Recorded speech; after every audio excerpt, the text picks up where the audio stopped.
टीपू ट्रका वाले के बेटे अमीर बलाज टीपू के कत्ल केस का मरकजी मुलजिम तीफी भट्ट दुबई से गिरफ्तार कर लिया गया।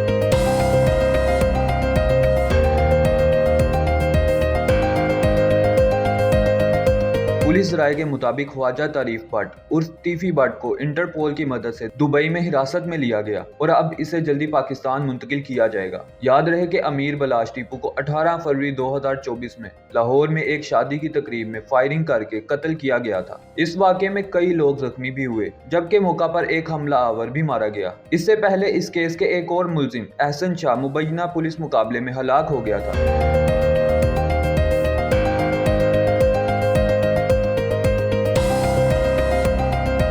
जबकि JIT रिपोर्ट के मुताबिक गोगी भट्ट ने इस कत्ल की मंसूबाबंदी की थी और वो भी इस केस में नामजद है। अब देखना यह है कि तीफी भट्ट की गिरफ्तारी के बाद केस का अगला रुख क्या बनता है।